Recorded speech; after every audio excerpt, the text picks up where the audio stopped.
Il est 8h13 sur Europe 1. Bonjour Sacha Houlier. Bonjour. Député Renaissance, président de la commission des lois à l'Assemblée nationale. La grève se poursuit ce matin chez Esso ExxonMobil malgré les premières réquisitions. Chez Total Energy, vous l'avez vu, les salariés refusent de débloquer les expéditions pour ravitailler les stations-service. Le mouvement est même reconduit.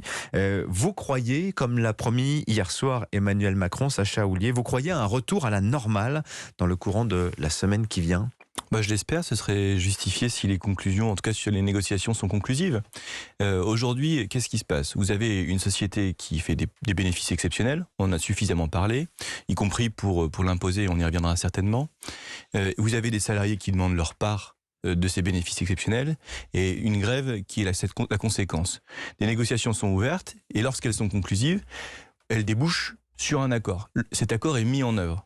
Lorsque cet accord est mis en œuvre, on doit pouvoir parvenir à des déblocages dans les dépôts comme dans les raffineries et permettre à nos concitoyens qui attendent du carburant d'en avoir. Est-ce que Total doit augmenter les salaires comme vient à l'instant de le dire le ministre de l'économie Bruno Le Maire? Sacha Houlier, qu'en pensez-vous? Mais ça me paraît évident. Regardez, chacun sa responsabilité. L'État, cet été, il a augmenté le SMIC, qui a pris 8% en un an, 8,5%. les retraites, toutes les prestations sociales et les fonctionnaires. Mais c'est indexé sur l'inflation. Vous n'avez fait qu'appliquer la loi.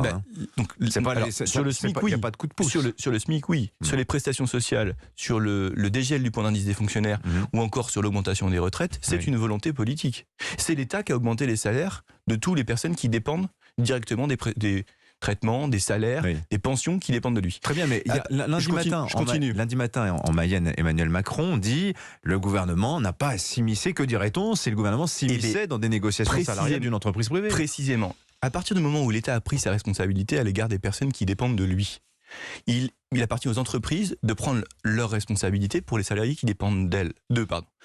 Et donc, par rapport à ces entreprises, lorsqu'il y a des bénéfices exceptionnels, ça justifie un partage de la richesse et une augmentation des salaires. Sinon, elle s'expose à ce que les salariés déclenchent un mouvement de grève. Et lorsque ce mouvement de grève est réalisé, il leur appartient ensuite de trouver des solutions. En revanche, lorsqu'une solution est trouvée, et c'est le cas pour certaines des raffineries ou des dépôts, ou certains dépôts, lorsqu'une solution est trouvée, dans ce cas-là, il doit y avoir une reprise du travail. Et faute de reprise du travail, lorsqu'un accord majoritaire a été trouvé, là, il y a des réquisitions. Mais c'est la direction des ressources humaines de Total, la direction de Total qui tient un petit peu les clés de la paix sociale en France aujourd'hui. Sacha Houlier, quand vous entendez la CGT appeler à la grève générale, quand vous voyez que le mouvement se raidit du côté aussi des centrales nucléaires chez EDF, on sent qu'il y a une atmosphère un petit peu électrique en ce moment dans le pays. Alors, électrique, c'est tout à fait le bon mot parce qu'on parle des énergéticiens. On parle des énergéticiens qui refusent de partager les richesses. Alors c'est pour ça que refusent de partager les richesses. Mais parce que on a suffisamment parlé cet été. Vous savez que les salariés de Total sont actionnaires de l'entreprise à hauteur de 8% du capital. Précisément, on a suffisamment parlé cet été de la question des taxes sur les bénéfices et sur les rentes. Aujourd'hui, on a des énergéticiens, électriciens ou des producteurs qui se trouvent dans des situations où ils dégagent des bénéfices exceptionnels par une situation de rente. L'électricité, l'énergie est plus chère, donc ils gagnent plus d'argent, grosso modo. Il faut partager.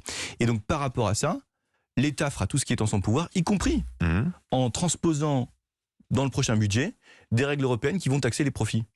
Il y a, dans ce qu'on va voter aujourd'hui au Parlement, pas demain, on va voter une taxe sur les bénéfices exceptionnels des énergéticiens qui vont être mis à contribution.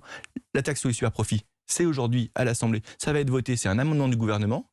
Et puis, on va voter un blocage du prix de l'électricité qui va permettre de dégager près de 20 milliards d'euros de bénéfices. Alors attendez, je comprends, j'ai du mal à suivre parce que... Ce que je vais vous dire par rapport à ça... Il faut que vous nous expliquiez, parce que vous nous dites, on va passer aujourd'hui à l'Assemblée, la majorité relative soutient un amendement qui vise à taxer, je reprends vos mots, les super profits des énergéticiens. Donc c'est ciblé sur un secteur en particulier. Hier, un amendement est passé à l'Assemblée, présenté par votre allié le MoDem, pour surtaxer les dividendes l'an prochain des entreprises cotées. Les dividendes, alors il y a marqué super dividende, j'ai entendu ça. Mais un super dividende, c'est un dividende, c'est-à-dire dès qu'une entreprise a gagné de l'argent et qu'elle a payé tout le monde. Et ça, en revanche, le gouvernement y était opposé. C'est un peu contradictoire quand même. Alors, les profits étant les bénéfices exceptionnels réalisés par les entreprises, en tout cas les super profits, les dividendes étant celles qui donnent finalement la richesse qu'ils donnent à leurs actionnaires. Aux actionnaires, oui. Le MoDem a déposé un amendement que personnellement j'ai voté et dont beaucoup de parlementaires de la majorité ont souhaité voter ou tendre la main à l'opposition, ce qui montre qu'il y a une volonté aussi d'une grande partie de la majorité d'avoir des accords, d'avancer sur les textes. Et c'est un peu orthogonal, en tout cas c'est très différent de ce qu'on voit en face de nous, avec parfois des blocs qui votent tout et n'importe quoi pour nous mettre en minorité. Je vous donne un exemple.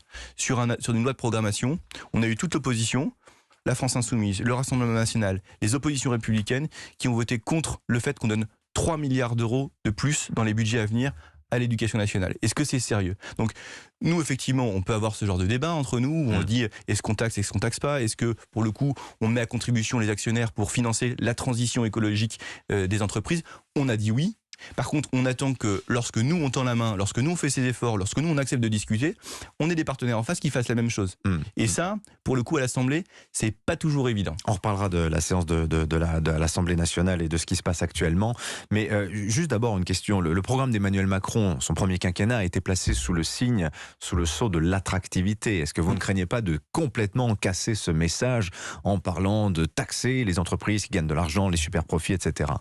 Non, parce que d'abord, les impôts des entreprises ont baissé de 33 à 25% pour l'impôt sur les sociétés. Vous allez les baisser d'un côté, mais vous allez reprendre de l'autre aussi. Non, non, parce que les exonérations de cotisation ont été pérennisées pour celles qui sont sur les salaires jusqu'à 2,5 SMIC. C'est quoi? C'est jusqu'à 4 000 euros brut, exonération de cotisation sur les salaires. Parce que des impôts ont disparu, parce que des investissements ont été soutenus, parce qu'on a pérennisé le modèle fiscal. Aujourd'hui, on a une situation exceptionnelle, une crise liée à l'énergie notamment, qui fait que certains font des bénéfices exceptionnels, sans engager le moindre effort pour cela. Parce qu'ils sont assis sur une rente, le prix de l'énergie est très cher, ils dégagent des bénéfices qui sont très importants. Les salariés de Total qui sont en grève ont-ils engagé un effort particulier qui justifie 10% d'augmentation de salaire? Non, par contre... on peut discuter comme ça. Ça, c'est pas Sacha Houlié, député de la République, de le dire. Ça, c'est le dialogue social d'entreprise. En revanche, ce qui est de mon pouvoir de vous dire, c'est que on doit avoir une contribution des énergéticiens sur le fait qu'ils ont des bénéfices exceptionnels, une contribution exceptionnelle au budget de l'État. C'est précisément ce que nous avons fait aujourd'hui à l'Assemblée. La dernière question que je vous posais était un petit peu une boutade. En tout cas, on sent que peut-être ce qui se passe chez Total, chez ExxonMobil et chez EDF est un peu l'avant-garde d'une immense revendication salariale qui pousse actuellement en France. Je voudrais juste revenir sur ce que disait Emmanuel Macron, sur cette promesse hier d'un retour à la normale dans les stations-service. Est-ce que c'est pas un peu de la parole performative? Autrement dit, enfin je le dis, donc ça va se produire, Sacha Houlié. Vous ne craignez pas un raidissement justement des grévistes qui se disent ah bah tiens, puisque le président dit ça, ça ne va certainement pas se produire? Non, d'abord la situation elle est quand même très différente selon qu'on se trouve en Île-de-France ou dans le Nord, où elle est extrêmement tendue, où près d'une station sur deux est fermée, où on a des grandes difficultés d'approvisionnement. Ça n'est pas simple, toute la région toulousaine, etc. Et c'est très différent lorsque vous êtes sur la façade atlantique, où la situation est plus détendue. Elle commence à devenir difficile, mais elle est plus détendue. Et donc, il y a une différence territoriale de la France qui fait qu'on ne peut pas parler en absolu. Voilà. Il y a aujourd'hui des dépôts, et je le redis, dans lesquels on a trouvé des accords pour augmenter les salaires. Et je dis on, les entreprises, avec leurs syndicats salariés. Dans ces dépôts, l'activité doit reprendre. Dans les raffineries qui sont concernées, l'activité doit reprendre. Et si l'activité reprend, alors on a un approvisionnement des stations essence qui reprend aussi. Et dans ce cas-là, effectivement, dans le courant de la semaine prochaine, on retrouve une situation normale. C'est extrêmement pénible pour les gens. Sacha Houlié. C'est extrêmement pénible pour les gens qui l'attendent. J'entends bien, mais est-ce qu'il fallait annoncer le recours à des réquisitions, puisque l'on voit que ça a eu un effet finalement plutôt contre-productif. Ça a provoqué une sorte de raidissement des grévistes. Encore une fois, les réquisitions, c'est pas pour tout le monde. Les réquisitions, c'est pas dans toutes les circonstances. Les réquisitions, c'est pas dans toutes les entreprises où on va aller chercher les personnes dans les dépôts ou les personnes dans les raffineries. Les réquisitions, c'est lorsque... Oui, mais politiquement, vous avez bien compris. C'est comme quand on dit pénurie, tout de suite, le mot résonne et n'a pas nécessairement les conséquences que l'on attend. Lorsque les gens se sont entendus, lorsqu'on a un accord, lorsque les salariés qui étaient grévistes et les directions ont finalement permis de lever le blocage. Et bien, dans ce cas-là, il faut que le travail reprenne.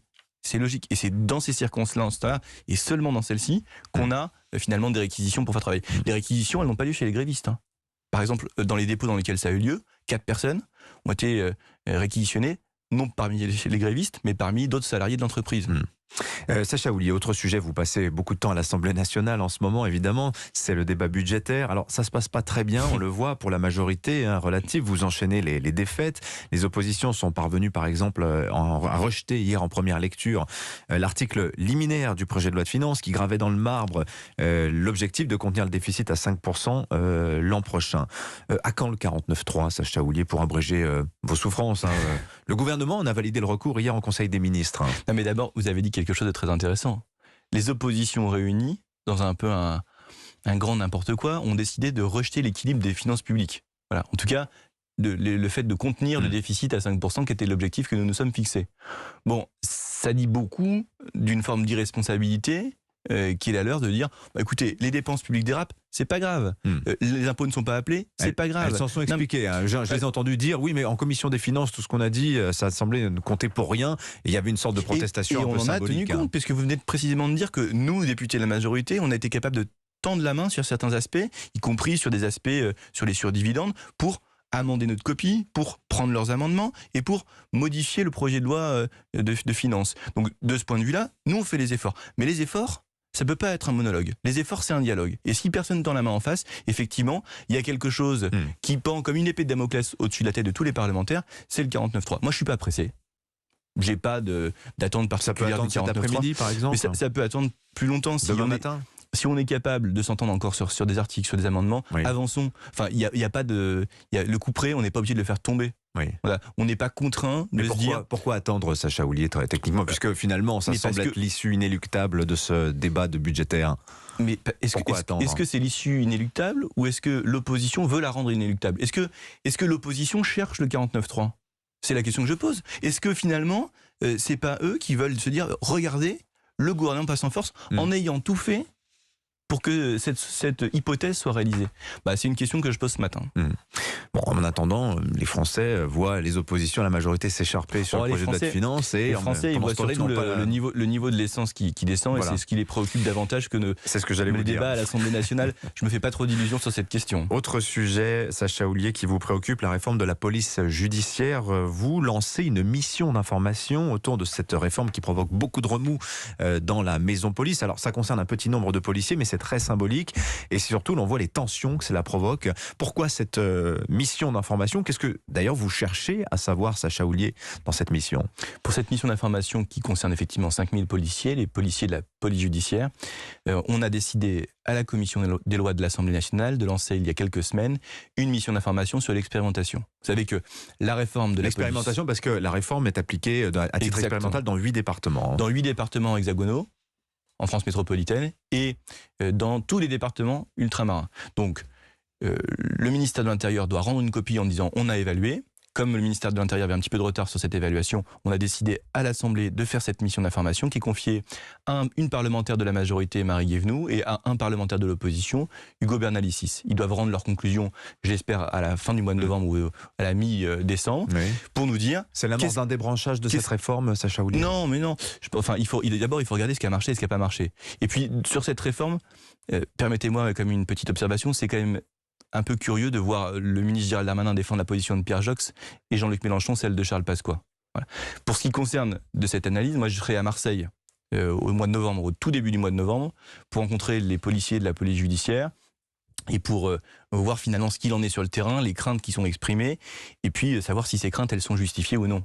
Et donc je ferai le déplacement en personne en tant que président de la commission des lois pour rencontrer les policiers de la PJ de Marseille.